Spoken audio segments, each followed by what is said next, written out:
Okay, so Rolex and Tudor have shown us what they have for 2023. The Watches and Wonders releases are done. Let's have a little chat.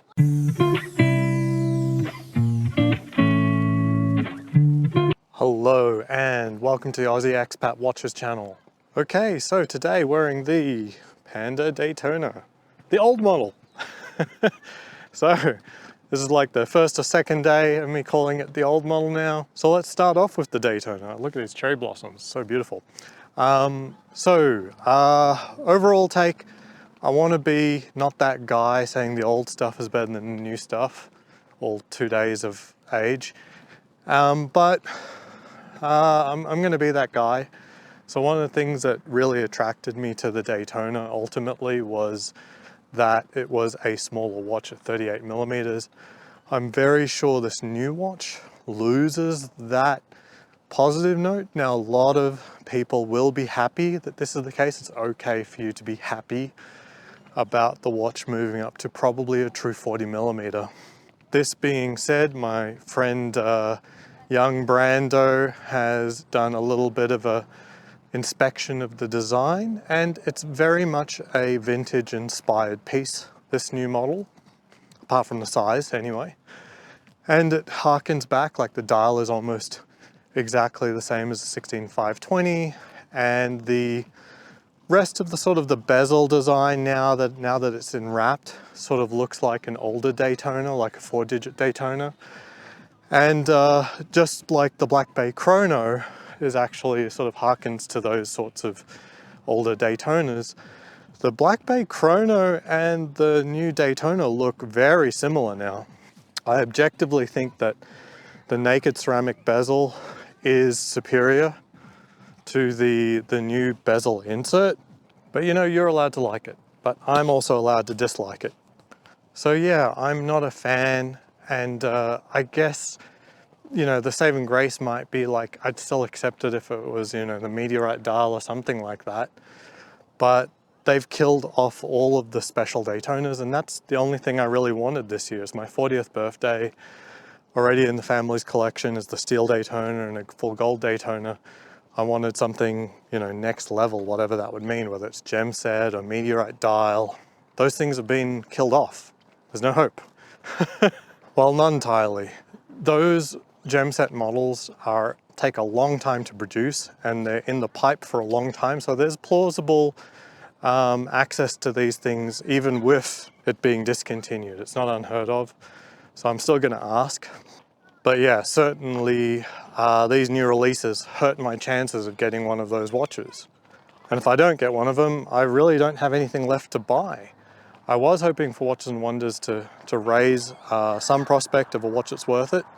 And the main prospect there was really the Yacht-Master titanium. Now, as a title, as an idea, the Yacht-Master in titanium is one that I absolutely wanted. But in execution, they have made a series of choices that make me not want the watch. Now, these are all okay choices. I don't think there's like, some are potentially objectively worse or better, but I mean, normally not game breakers for anyone. But if any of the above items was different in the way that I would have preferred, I would still get it. So one, they went 42 instead of 40. That was probably very predictable though, because my understanding is prototype was 42.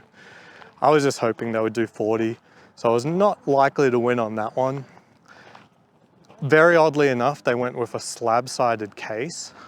That's a really weird one. The Yacht-Master has never had a slab-sided case. It's sort of the upper end Submariner, right? So it's very weird for it to have a slab-sided case. I feel that the way that it looks, it just looks like a regular Submariner, apart from that bezel. Then they opted to include the date. Now, I'm a date sub guy, not a no date guy, but on this particular Yacht-Master, I think something to be more distinctive to set it aside would have been the no date, just like the prototype. And then I'm going to say that the oddest choice is that they've gone for an easy link clasp, which is honestly useless. It depends. If you've got a larger wrist size, 5 millimeters is like maybe like a 5% adjustment. But for me, with such a small wrist, 5mm is just, it's not useful. So yeah, if any of those elements were one way, if it had glide lock, I would take it, because the glide lock offsets the 42mm aspect. I could always dial it in to exactly the right size. It is titanium, so it is lighter, so it's more likely to fit easier in general, but I still would have preferred glide lock, and that would have been okay with me if it was 42 and had glide lock. And I would forgive all that if it was no date, it looked really good. And the slab-sided case, I think, you know, if they went with the Yacht-Master case, I'll accept all of the other caveats, but all of the caveats put together and none of them in the direction that I feel it should have gone, it's just not a watch that really speaks to me. I can't live with that many issues with the watch. Now in person, I could just fall in love. I just want to stress though, it looks very, very much like a Milgauss at the moment. So ultimately, I'm not even sure that it's a better watch than the Milgauss 39. I mean, look at those things side by side. Ultimately, the price that you'll pay, and look at the depth rating, and just the look. I like the Milgauss 39, so, you know, who knows. Explorer 40, someone asked me how do I feel about 36 now that the 40 is out. I'm happy for the people that really, you know, they just needed the bigger size to enjoy the Explorer. I think that's fine. For me, I've got enough 40mm Rolex watches. I don't need a sixth. So the Explorer is special in that it's the OG version, the OG size, and I get to enjoy it in its original sort of purest form. You know, I get to be that watch guy that wants the pure watch for every now and then. Now that might be different if it was a one and done watch. Even myself, maybe if it was a one and done, I might choose the 40, especially if I didn't really have any experience with the 36. But retrospectively, if I had to do it all over again and the Explorer had to be my one and done, it would be the 36. There's no problem with the size of that watch. To me, someone needing the 40, it's more about them than the watch. And it could just be their physicality. They're just a bigger guy. Milgauss is gone, will be forgotten and never remembered. That's fine. Now, there's a lot of people speculating about the value of the Milgauss, and yeah, sure, I'm sure it'll be a bump for sure, but I wouldn't count on that holding for that long. In all honesty, for something to really hold a commanding value, there are a lot of aspects that need to happen, and a lot of these aren't working in favor of the Milgauss. One, it has to be popular at the time, which kind of isn't. Z-Blue is better than the black dial. It has to have a current production lineage, right? So for people to get interested in the older model, it really helps if there's a new production model to get them into the family of watches. But with no current production Milgauss, I'd say these things slide back down to their prices that they were like, you know, a few months ago, basically, in maybe a year. Now, if they release a new Milgauss in 3 years, that's when the old Milgauss will shoot back up. So as a Milgauss owner, I would just be, you could sell right now or cross your fingers and hope that the Milgauss gets re-released. Now for Tudor releases, we have a lot of watches that I was a little baffled over, and you know, leading up to Watches and Wonders, people ask what do I want to see from Tudor. I'm a big fan of Tudor, and I said I hope they do nothing.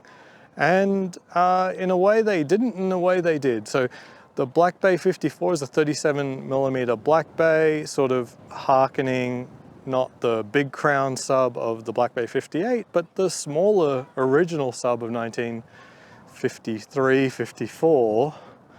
And you know, it's a small crown sub basically, 37mm. There's quite a few people excited about that. That surprised me. I'm not that excited. I like the big crown, I like the Black Bay 58, but you know, they're doing the right thing in that watch. It's got the T-fit clasp, it's well put together. I just don't think I have room in the collection for it. The Black Bay 36 and, you know, so and so 450, 41, it's the ones with the Explorer-like smooth bezel. They made the predictable move of going in-house, so they're now more expensive. Wasn't too interested in those watches because to me, I kind of like the Explorer that I've already got, as well as I like the Ranger. I really like the Ranger. I know it's been a dud, but I'm slowly warming up to it. I might end up getting that if some reason calls for it. Tudor Royal, I'm not really interested in. Day-Day, SOPs, not interested, not interested.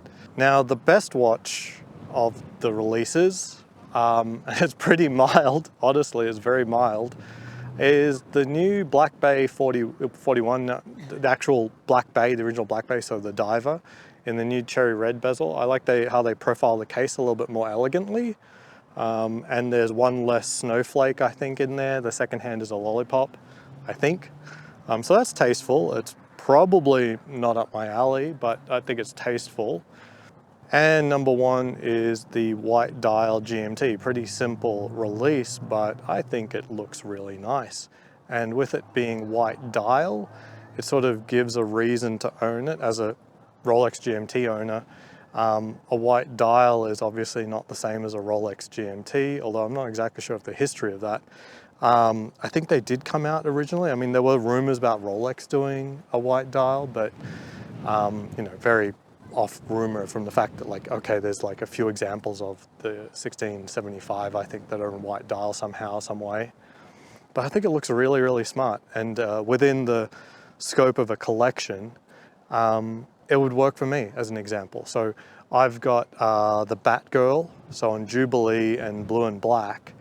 So a Tudor Black Bay GMT in the Pepsi colors of a white dial would offer, and sort of the oyster style bracelet would offer significant contrast in my collection when it comes to a GMT. The real question comes in is like, what about the Black Bay GMT? Well, it's Explorer 2 sort of wannabe. It's you know, it's kind of, I don't know. I don't know how I feel about the GMTs. Like, should you blend the Explorer 2 and the GMT Master 2 together as a GMT, or is the Explorer 2 just a spelunking watch? Because I honestly think it's actually a better GMT. All right, TLDR, basically, not only were there not any releases this year that have me calling my AD, they specifically discontinued the things that I expressed very high interest in. So it's dashed all my hopes this year. It's my 40th this year, and I don't know what I'm gonna do. I don't know. Well, until next time, see you around.